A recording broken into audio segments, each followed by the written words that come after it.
I'd like to ask you about the other water tower that you helped take down, and what year was that?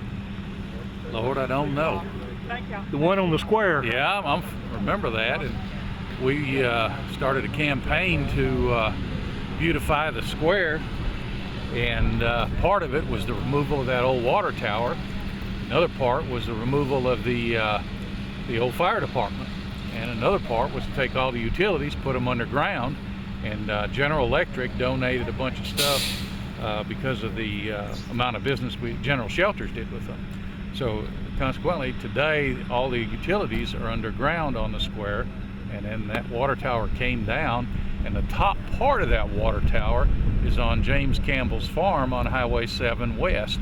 He bought that and made it into a hay barn, put a door in it. Said he bought that for Mona, because Mona loved that square, loved that water tower. Well, you know, everybody's mad at you because the siren was on that water tower, and when they had a fire, they would blow the siren 1, 2, or 3, or 4 times, and you knew if it was a grass fire, a house fire, and also the Bounds Bulletin was triggered by that. So people still call me up and want to know why we don't have the Bounds Bulletin back, and I blame it on you. Well, it's I've been blamed for a lot of things, and that's just one of them.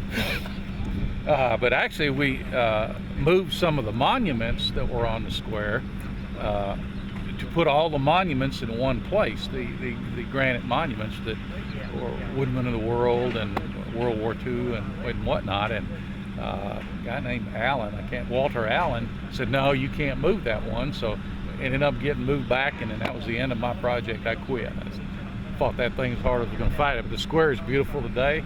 The courthouse has been restored. The jail's been restored. Everything's underground. Fire department's gone. Water tower's gone.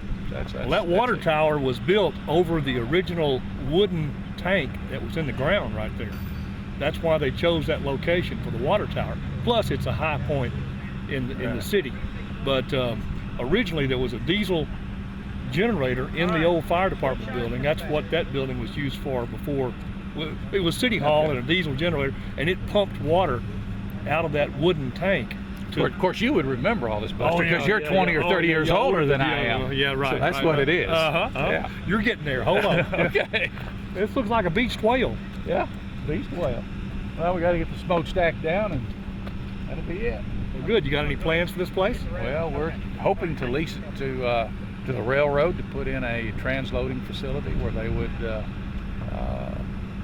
bring in sand and rock for the fracking of the wells around here. And, wonderful. And also lumber, steel, whatever the local businesses might want to bring in by rail that they're not now.